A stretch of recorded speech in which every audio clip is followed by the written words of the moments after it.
Meus queridos, a paz do Senhor para todos. Amém. Quero pedir a gentileza que se coloque em pé. Por favor, vamos com alegria receber o pregador desta noite, pastor Eudes Martins, que vai nos entregar a mensagem de Deus.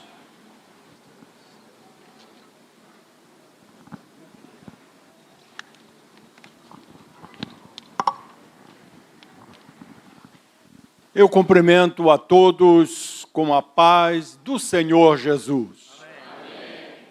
Podeis assentar. Quero agradecer ao nosso pastor Paulo Freire, ao diretor da nossa escola teológica, professor Alberto, pela honra desta oportunidade que me concede de, nesta oportunidade, trazer a primeira palestra do Fevereiro Teológico de 2025. O tema escolhido para a palestra desta noite é Significados Teológicos da Morte de Jesus. Este é o tema no qual nós vamos caminhar pela palavra de Deus e trazendo à nossa memória tudo aquilo que envolve a morte de nosso Salvador, Jesus Cristo. Meus amados irmãos, Jesus Cristo, ele é a figura central da história do mundo. Ele foi tão importante para a história e culturas humanas, que se tornou um divisor de datas na história do Ocidente. A história divide-se em duas, antes de Cristo e depois de Cristo.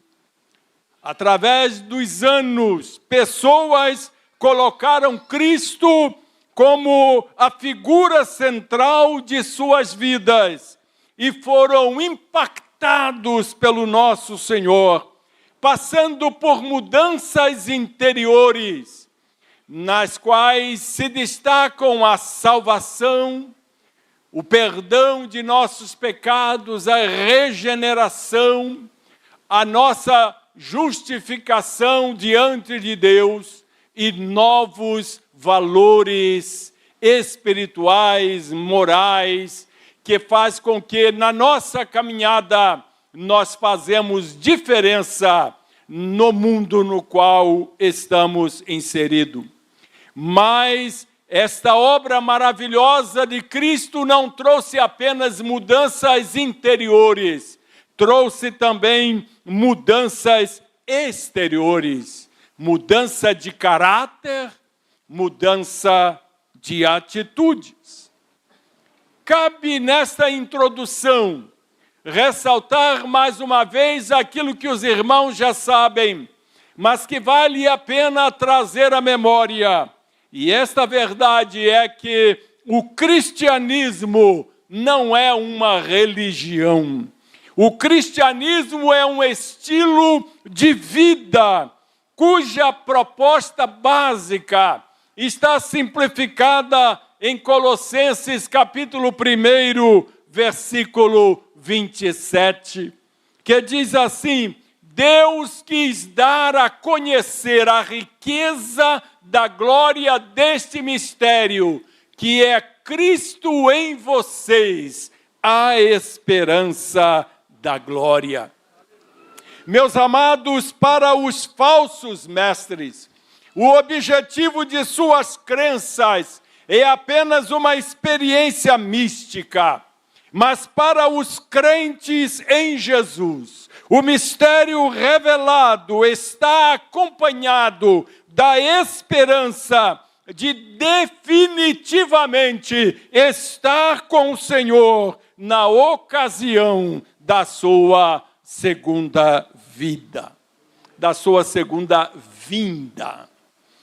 Gostaria, após esta breve introdução, de destacar para os irmãos a importância do sofrimento e morte de Jesus.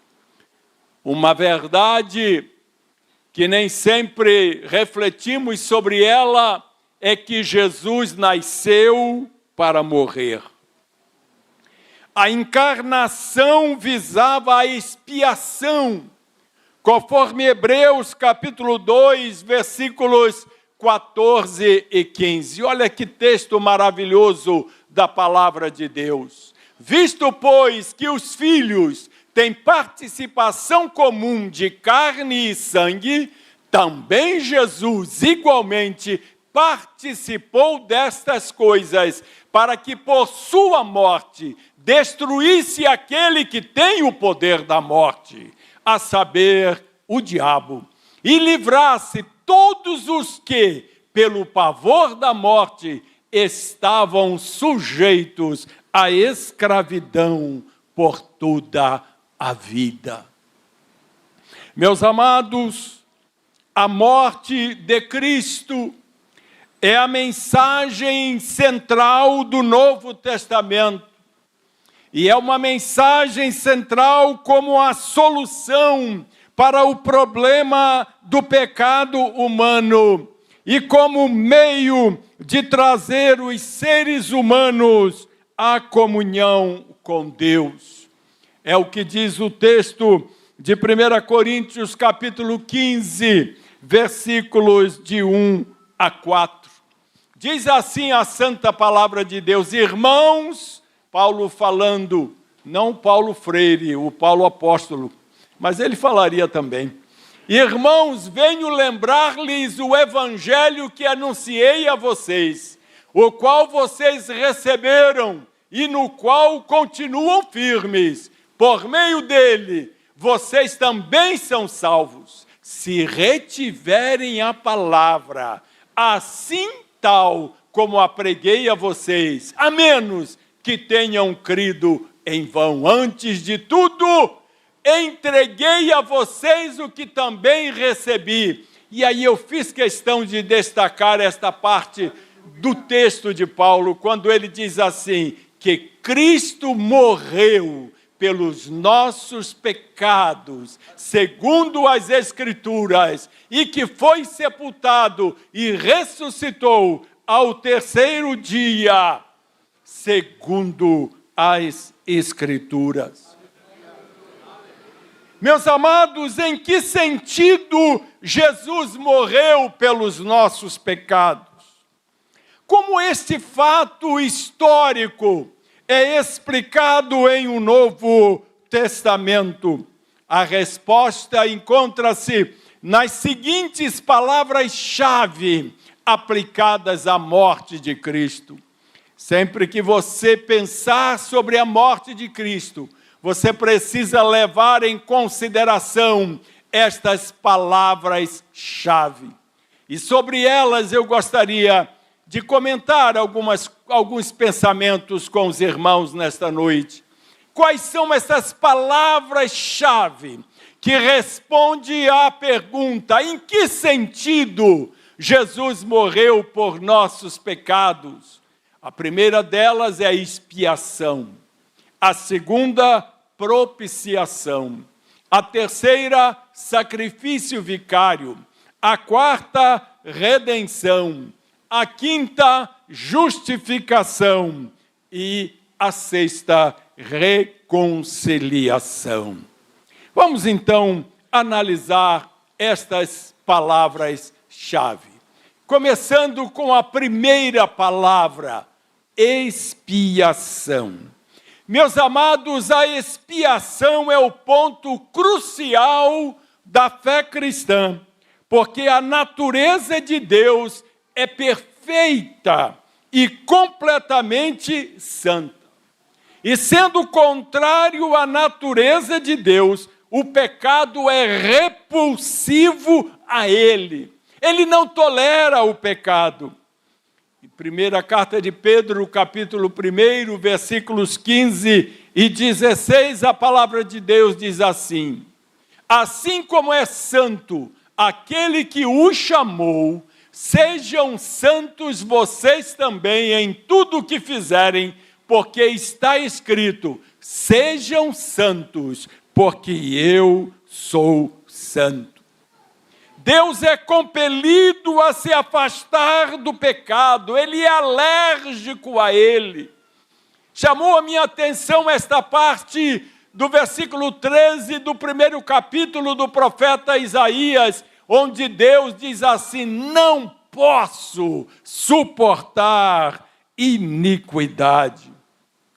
Portanto, irmãos, a condição humana, ela é incapaz de fazer qualquer coisa para salvar a si mesma ou para livrar-se da pecaminosidade. Mas a morte de Jesus tem valor suficiente para fazer expiação por toda a humanidade.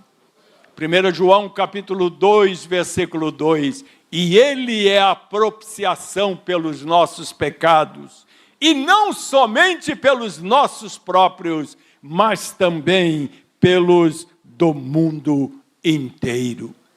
Vejamos então, irmãos, qual é a eficácia da expiação. Que efeito a expiação tem para o ser humano? Que a obra expiatória de Cristo pode produzir na vida de um homem e de uma mulher? O que produz na vida de quem aceita a Jesus como Salvador e como Senhor de suas vidas? E a primeira destas bênçãos maravilhosas, deste efeito maravilhoso da expiação em nossa vida, é o perdão das nossas transgressões. Por meio de sua obra expiatória, Jesus Cristo pagou a dívida que nós não podíamos saldar e assegurou a remissão dos pecados. Efésios capítulo 1, versículo 7. Nele temos a redenção pelo seu sangue, a remissão dos pecados, segundo a riqueza da sua graça. Mas além do perdão das transgressões, uma outra bênção maravilhosa que nós alcançamos através da expiação de Jesus é a libertação do pecado. Por meio da expiação, o crente é liberto, não somente da culpa dos pecados, como também pode ser liberto do poder do pecado. Você agora é uma nova criatura em Cristo Jesus, e o salário da morte, que adivinha através do pecado que você cometeu a vida inteira, agora não tem mais efeito sobre você. Você não está mais diante de Deus culpado pelos seus pecados, mas mais que isso, o pecado não tem poder sobre você, porque você tem o sangue de Jesus à sua disposição. Eu aprendi desde a tenra idade, na escola dominical, como criança, que o crente precisa ter sempre na sua mente o poder do sangue de Jesus. E sempre que qualquer coisa aconteceu na minha caminhada com Jesus, eu sempre me lembrava do que aprendi na escola dominical, e eu sempre dizia nessas horas: o sangue de Jesus tem poder.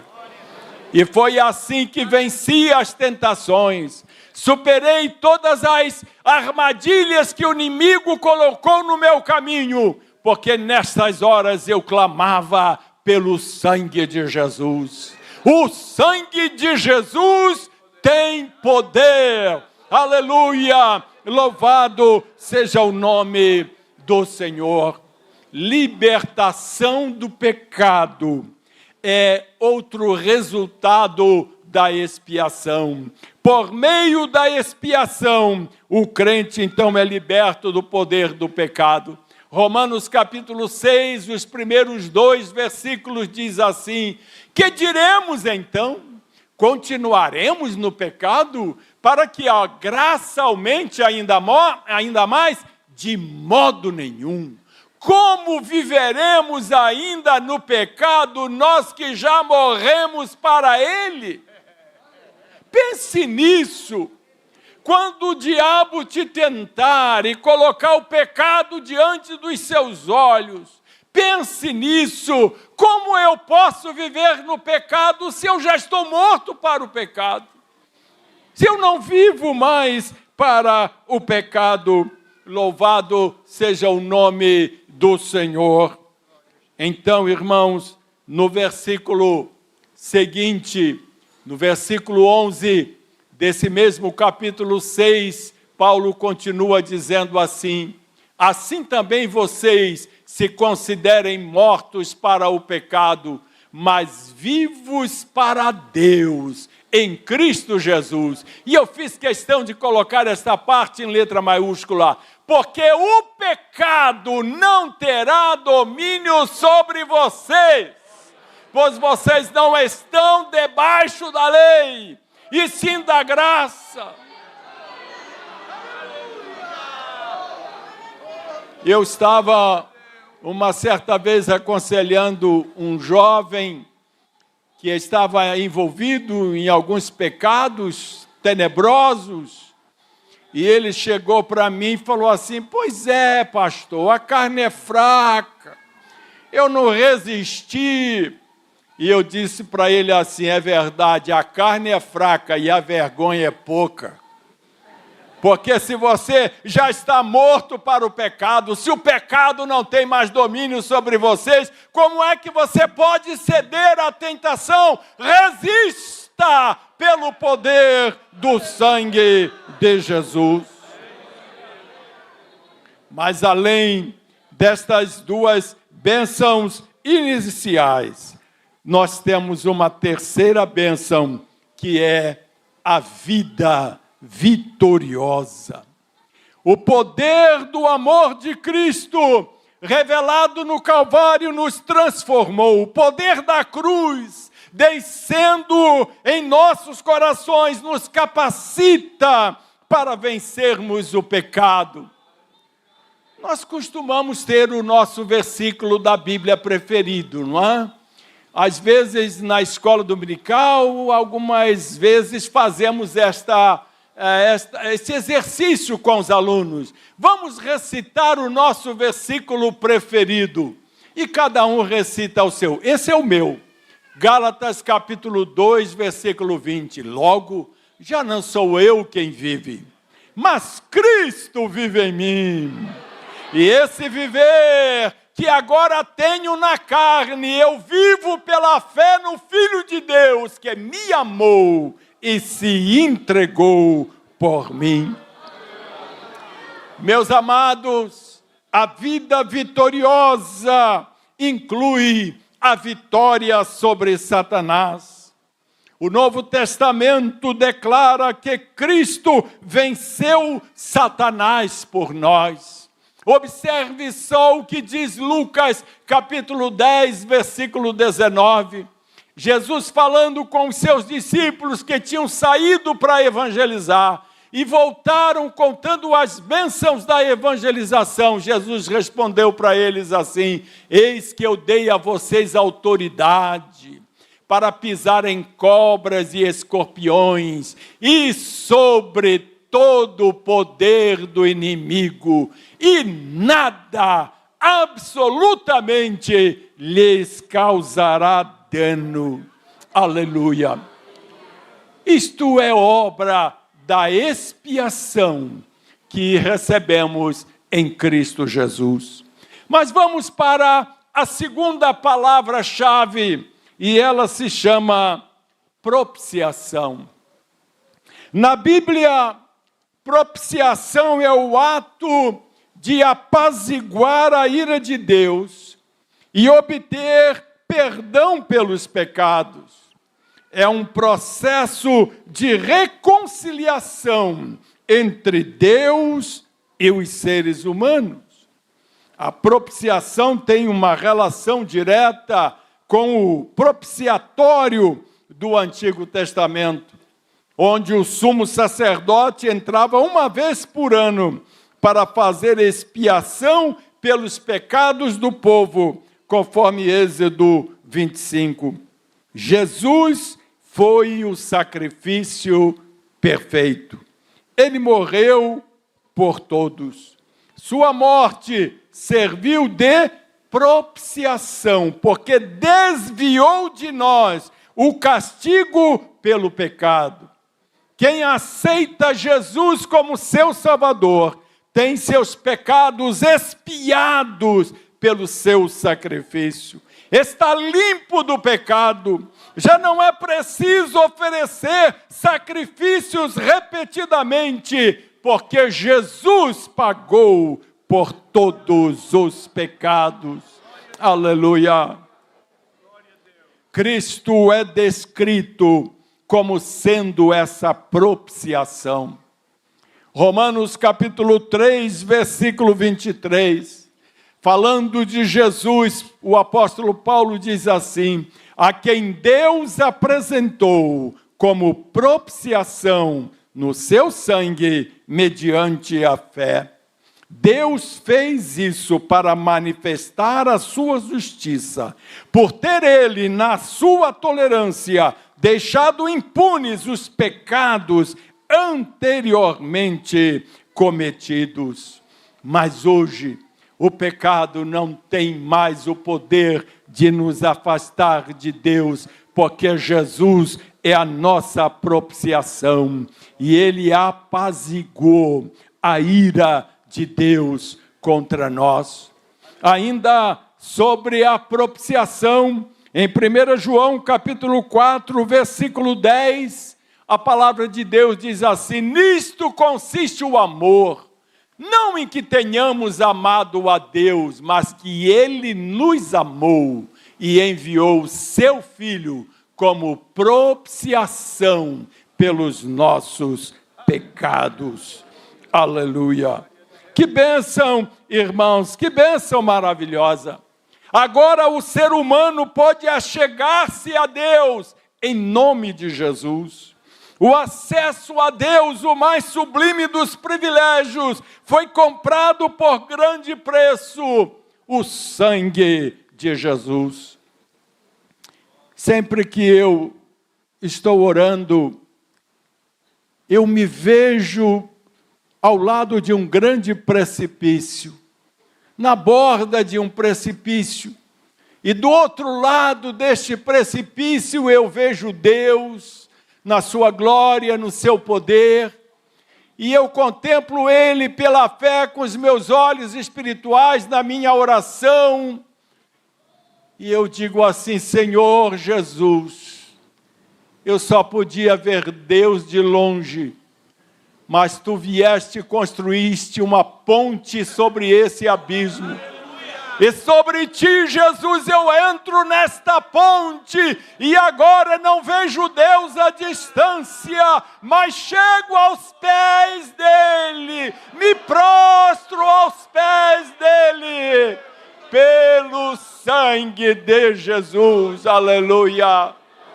E agora, Deus não vê mais a minha iniquidade e o meu pecado, porque Jesus é a nossa propiciação. A terceira palavra-chave daquelas 6 que mencionei no início é a palavra sacrifício vicário.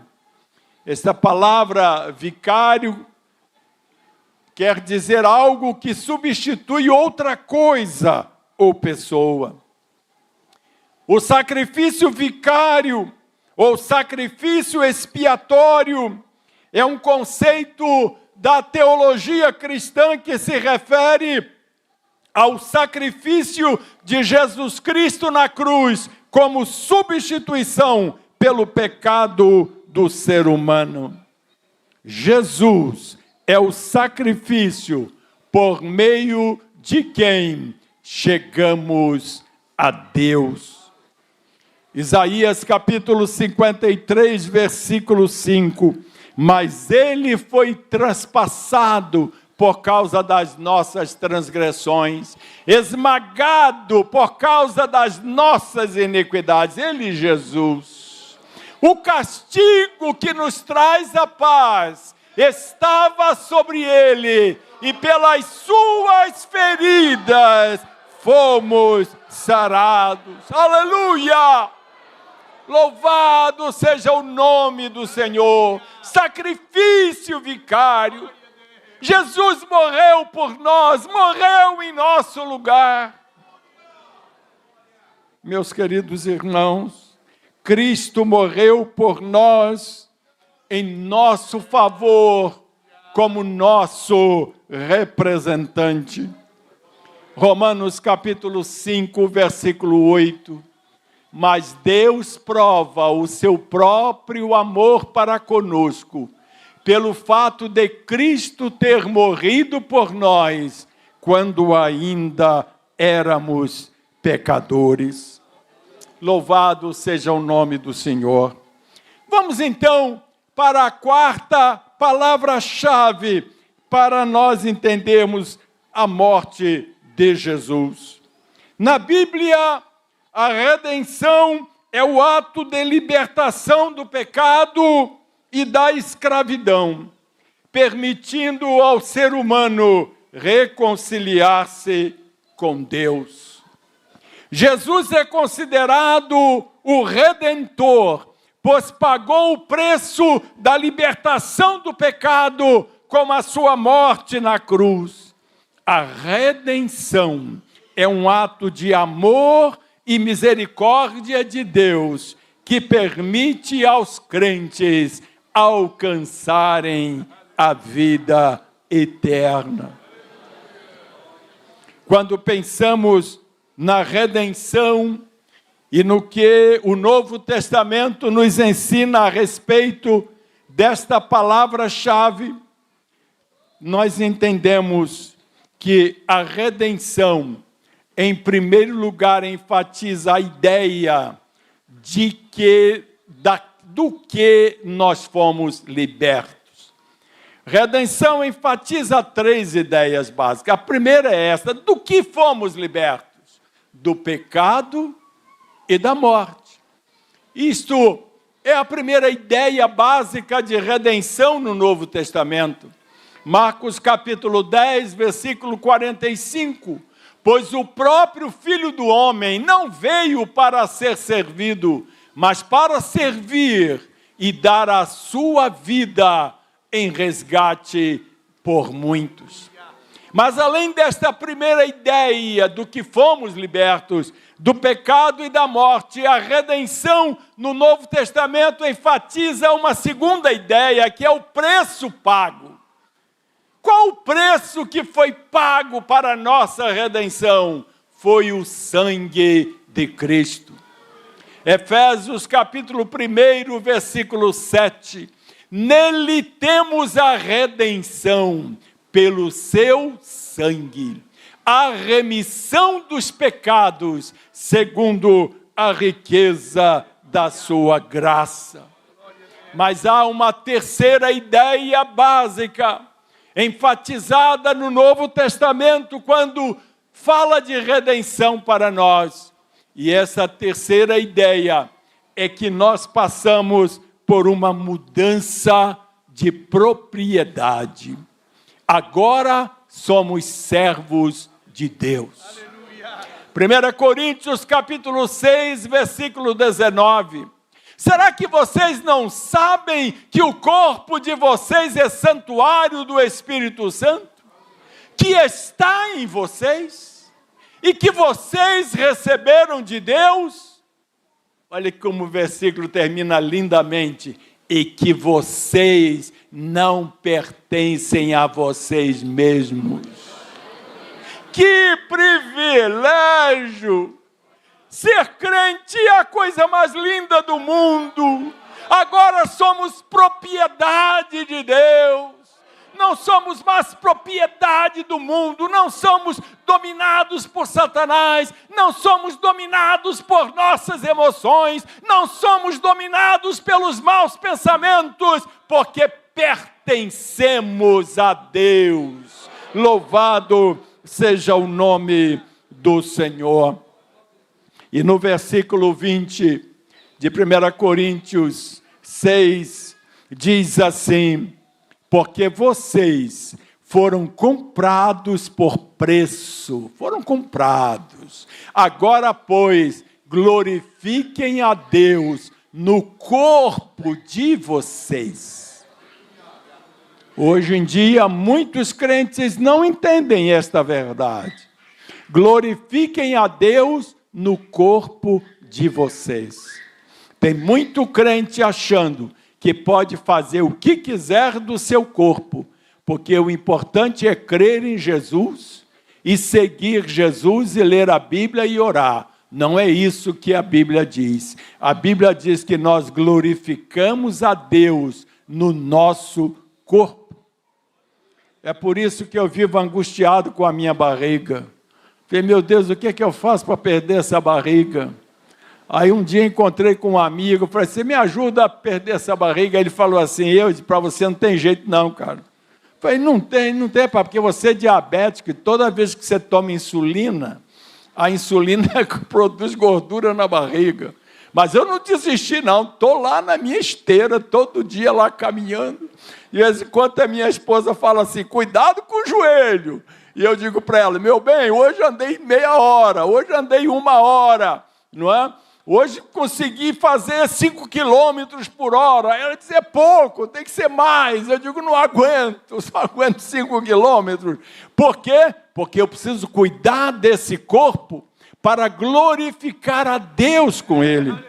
Então, quando eu cuido da minha alimentação, quando eu tomo a medicação que os médicos receitaram, e desta forma eu tenho uma diabetes controlada, no qual não extrapola nos seus limites, também não tenho uma hipoglicemia, nada disso. Por quê? Porque eu tenho preocupação com isso, eu tenho um compromisso com Deus de glorificá-lo no meu corpo. Louvado seja o nome do Senhor. Através da sua morte, Cristo nos libertou da escravidão do pecado e nos adquiriu para Deus. E assim, irmãos, chegamos na 5ª palavra-chave. É a palavra justificação. A justificação em Cristo, irmãos, é um conceito teológico do cristianismo que trata da declaração de Deus de que um pecador é justo por causa da sua fé em Jesus Cristo. Tornar justo não é tornar-se imputável. Não, nós continuamos sujeitos às nossas fraquezas e intempéries. Mas através da obra de Jesus na cruz do Calvário, através da sua morte, nós recebemos a justificação. E através desta obra de Jesus, quando Deus olha para nós, não vê um homem e uma mulher pecadora, não vê um homem e uma mulher sujeito às fraquezas humanas, nos vê como pessoas justas, como pessoas corretas, porque Jesus comprou para nós a justificação. A justificação é um ato soberano de Deus, que declara o pecador justo com base na justiça de Jesus Cristo, como se todas as exigências da lei tivessem sido satisfeitas. É o que diz Romanos, capítulo 3, versículos 22 a 24. É a justiça de Deus, diz a palavra, mediante a fé em Jesus Cristo, para todos e sobre todos os que creem, porque não há distinção, pois todos pecaram e carecem da glória de Deus, mas sendo justificados gratuitamente por sua graça, mediante a redenção que há em Cristo Jesus. Veja, irmãos, que nesta passagem bíblica, o apóstolo Paulo esclarece a doutrina da justificação. Ele responde a uma inquietante pergunta. Esta pergunta vem desde os tempos de Jó. O que aconteceu? É uma pergunta que a humanidade vem fazendo desde a antiguidade. Jó perguntou, no seu livro, capítulo 9, versículo 2, Jó fez a seguinte pergunta: como pode o mortal ser justo diante de Deus? E esta pergunta está respondida por Deus. Esta pergunta que durante milênios da história ficou sem resposta. Como pode o mortal ser justo diante de Deus? Foi respondida por Deus em Romanos, capítulo 8, versículo 33. Quem tentará acusação contra os eleitos de Deus? É Deus quem os justifica. Que negócio é esse do diabo chegar e colocar no seu coração: você não pode, você não merece, você é falho, você é fraco, para você não tem jeito? Você vai dizer assim: você não pode me acusar de nada, porque eu já fui justificado pelo próprio Deus. O Deus me tornou justo e agora eu sou uma nova criatura em Cristo Jesus, em que as coisas velhas já passaram e tudo se fez novo. Vejamos rapidamente os fundamentos da justificação. O primeiro fundamento fala da origem. Qual é a origem da nossa justificação? É a graça de Deus. Romanos capítulo 3, versículo 24. Sendo justificados gratuitamente por sua graça, mediante a redenção que há em Cristo Jesus. Qual é a origem da nossa justificação? A graça de Deus. E a base? Qual é a base da nossa justificação? O sangue de Jesus. Romanos capítulo 5, versículo 9, logo muito mais agora, sendo justificados pelo seu sangue, seremos por ele salvos da ira. Portanto, a base da nossa justificação é o sangue de Jesus. E o meio? Como nós podemos alcançar essa justificação? Pela fé em Cristo. A fé em Cristo é o meio da nossa justificação. Romanos capítulo 5, versículo 1.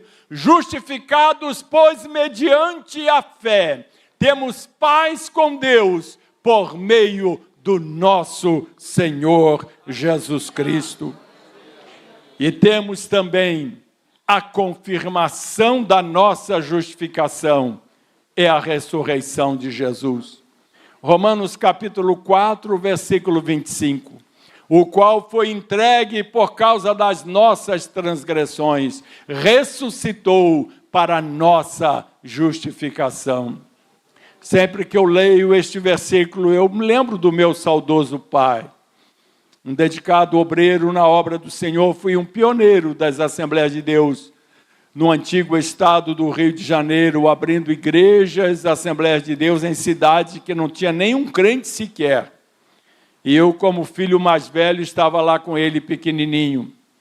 E eu me lembro que eu ia com meu pai para o ar livre que ele fazia com ele, mamãe e eu, nós três.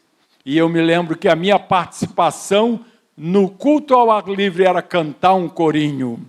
E eu cantava um corinho que os antigos se lembram, que diz assim: estou alegre, alegre, alegre. Estou alegre porque Cristo me salvou.